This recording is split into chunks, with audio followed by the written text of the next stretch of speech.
40 años, sin equipo. Libre, después de que el club donde llevabas toda tu vida decidiera que ya no te necesitaba. Y en ese momento preciso, cuando cualquier otro empezaría a pensar en colgar las botas, llega una llamada del seleccionador nacional. Hay sitio en la lista del Mundial. 40 años. Recién descartado por tu propio club de la segunda división portuguesa, y te plantas en el campeonato del mundo. Lo que pasó después es de esas historias que el fútbol fabrica cada tanto, sin previo aviso, para recordarte por qué este deporte te tiene enganchado desde que eras un crío. Esto es Basinho.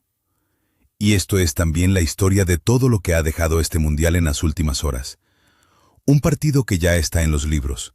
Un escándalo arbitral que no para de crecer. Un seleccionador que recoge sus cosas con la cabeza agachada y otro que llega con el hambre de quien lleva demasiado tiempo sin tener un equipo.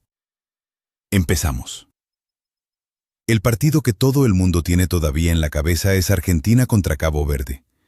Sobre el papel era un trámite. Los campeones del mundo frente a una selección isleña que en la fase de grupos se había conformado con 3 empates y 3 puntos. Nadie le daba posibilidades reales a Cabo Verde. Y durante más de 90 minutos, esa selección africana no solo compitió de igual a igual, con los dientes apretados y sin ceder un centímetro de orgullo. El marcador terminó en 3-2 para Argentina, pero solo después de la prórroga, con el tiempo extra ya muy avanzado. Piénsalo, los campeones del mundo necesitaron prórrogas. Eso no es una estadística menor, eso es una declaración. La filosofía de Cabo Verde en este torneo es clarísima y no tiene ningún misterio. Sin pretensiones estéticas, sin intentar impresionar con el balón. Bloque bajo, concentración máxima y en cuanto surge el espacio, transición rápida con mucha fe y más velocidad. Eso les dio empates contra España, contra Uruguay y contra la propia Argentina en el tiempo reglamentario de la fase de grupos. 11 paradas en total sumó Basinho durante esa fase. 11. Un hombre que no tenía club y que ha terminado siendo uno de los principales protagonistas de este torneo. En los octavos reprodujeron exactamente la misma fórmula. Argentina marcaba y se replegaba. Cabo Verde igualaba. Ventaja para el albiceleste. Respuesta africana. Una y otra vez. Dos vaivenes que duran 90 minutos y luego 30 más. Al final pasó Argentina, pero nadie puede decir que fue cómodo. Y en el centro de ese muro defensivo estaba él, Basinho. 8 paradas en el partido contra Argentina, 5 de ellas ante Lionel Messi. El hombre con más registros goleadores que ningún otro jugador en la historia del fútbol se plantó ante ese portero de 40 años, libre de contrato, y 5 de sus intentos encontraron la mano de Basinho en el camino. 5 veces el capitán argentino disparó, y 5 veces el portero respondió. Hubo incluso un mano a mano en el que el guardameta salió por encima, cara a cara, sin red. El tipo de actuación que convierte a alguien en protagonista de un mundial, aunque su equipo acabe perdiendo. Porque Basinho perdió el partido, sí. Pero ganó algo que ningún resultado puede quitarle. El gol de Sidney Cabral fue otro de esos momentos que no se olvidan. Una rosca que entró por la escuadra con una trayectoria imposible, de esas que el portero ni siquiera intenta atrapar porque simplemente no tienen solución. Técnicamente perfecta, visualmente irreproducible. El mejor gol del torneo hasta la fecha, sin ninguna duda, y uno de esos strikes que te levantan del sofá, aunque el equipo que marca no sea el tuyo. Fue el gol de alguien que juega para recordarnos que el fútbol también es arte. Messi hizo lo suyo, como siempre, involucrado en los 3 goles argentinos, 2 de ellos de manera directa. El que convirtió él fue una clase magistral de lectura del juego sin balón. En una pausa técnica, el 10 aprovechó unos segundos para hablar con Lisandro Martínez sobre cómo los defensas de Cabo Verde subían demasiado la línea y dejaban espacio a sus espaldas. Cuando se reanudó el juego, Messi lo detectó. Arrancó como si tuviera 20 años, recibió un pase en profundidad con una calidad que recordó a sus mejores noches y definió con la frialdad de siempre. 7 goles en el torneo. el máximo goleador con diferencia, y la sensación, otra vez, de que el reloj no le pasa factura como al resto. Ninguno de los demás tiene esa cosa. Ninguno. Si disfrutas de este tipo de análisis que no te deja nada sin contar, suscríbete al canal y dale al like, porque lo que viene ahora tampoco tiene desperdicio. Hablemos del escándalo que lleva días dando que hablar. El gol anulado a Croacia en el partido contra Portugal. La situación concreta es esta. El sensor integrado en el balón detectó que Igor Matanovic rozó el esférico en posición de fuera de juego antes de que entrara en la portería. Un contacto que, en todas las repeticiones televisivas disponibles, ralentizadas al máximo, con todas las cámaras posibles, es absolutamente imposible de ver. Nadie puede señalar en qué fotograma exacto ocurre ese toque. Ni el árbitro en directo, ni los periodistas con el replay, ni los aficionados que llevan días buscándolo fotograma a fotograma en Internet. Pero el sensor lo registró. Y el reglamento dice que si hay contacto, hay infracción. Gol anulado. Punto final. Gary Neville dijo que fue un robo. Ibrahimovic compartió esa opinión. El seleccionador croata, Zlatko Dalic, cargó en la rueda de prensa con una dureza que pocas veces se ve en esas salas. Y Luka Modric, con toda la autoridad que le da llevar más de 2 décadas en la élite del fútbol mundial, fue al grano. El VAR se usa de forma selectiva, según el estatus del equipo. No lo dijo como excusa. Lo dijo como el diagnóstico frío de alguien que lleva años observando patrones. Y ahí está el problema de fondo. Hay una distancia enorme entre la letra del reglamento y el espíritu del fútbol. Y cuando esa distancia se convierte en abismo, la tecnología que nació para ayudar al árbitro empieza a hacerle daño al propio juego.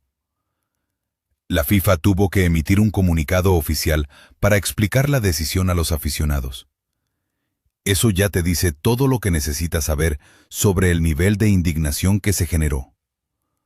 Cuando la organización del torneo tiene que salir a justificarse ante la afición, algo ha fallado. Cambiamos de tercio porque también hay noticias que generan una sonrisa. Egipto escribió su propia página de historia. Los faraones eliminaron a Australia en una tanda de penaltis que tuvo de todo.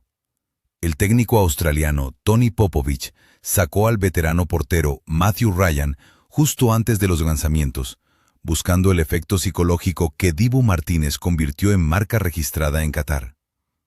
Los jugadores egipcios se encerraron a estudiar videos de Ryan durante los minutos previos, analizando cómo había actuado en otras tandas, incluyendo partidos de Champions League. No sirvió de nada. Ryan no adivinó ni un solo disparo, y Mohamed Salah lanzó el suyo con una panenca tan tranquila, tan cargada de descaro, que la sonrisa burlona que se le escapó al ver entrar el balón ya es meme en todo el planeta. Egipto nunca había ganado en la fase eliminatoria de un mundial. Hasta este partido. En octavos les espera Argentina. Messi contra Salah. El tipo de duelo que el fútbol fabrica una vez cada mucho tiempo para justificar que exista. Y antes de cerrar el mundial, una nota que parece sacada de una novela negra. El escándalo de dopaje que rodea a la selección de Túnez. 8 jugadores tunecinos dieron positivo por una sustancia de efecto anabolizante durante el torneo, detectada en controles realizados 2 semanas antes de su último partido frente a Países Bajos.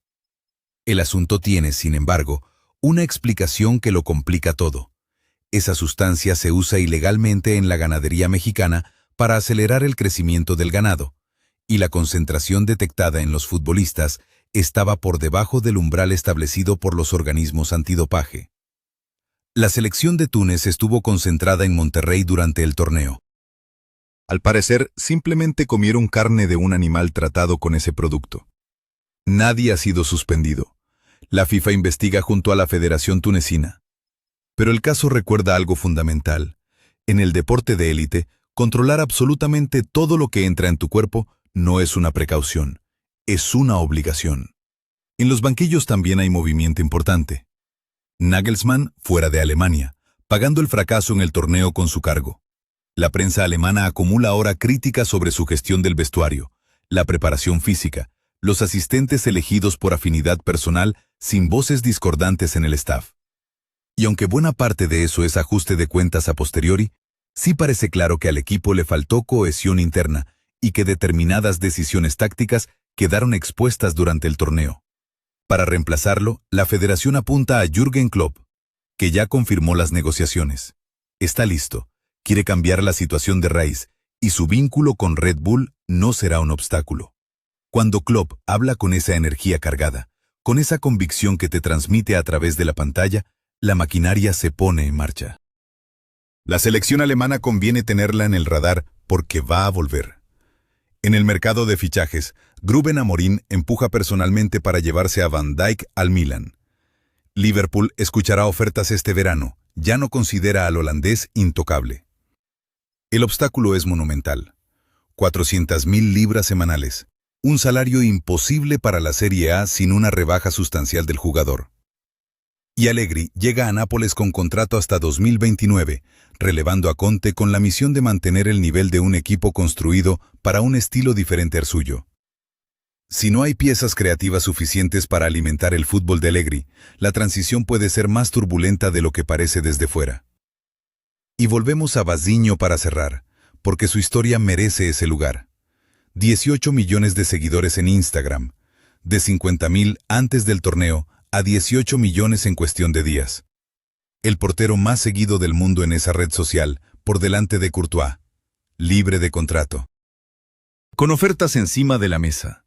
El Ceará en Brasil, los Kaizer Chiefs en Sudáfrica y ese rumor que circula por internet sobre el Barça estudiando su fichaje como tercer portero tras quedarse escaso de opciones bajo palos. La historia de Basinho es la historia de por qué el fútbol sigue siendo el deporte más grande del mundo. Porque permite esto, porque toma todo lo que crees saber sobre cómo funciona y le da la vuelta de golpe. ¿Crees que el VAR está yendo demasiado lejos y que el caso de Croacia demuestra que el sistema necesita una reforma urgente? ¿O defiendes que la norma debe aplicarse siempre con exactitud, sin importar lo que el ojo humano no puede ver? Deja tu respuesta en los comentarios, que quiero leerla. Y si llegaste hasta aquí, dale al like, comparte esto con ese amigo que cree saberlo todo de fútbol y suscríbete si todavía no lo has hecho. Este torneo todavía tiene mucho que darnos. Y créeme, no va a decepcionar.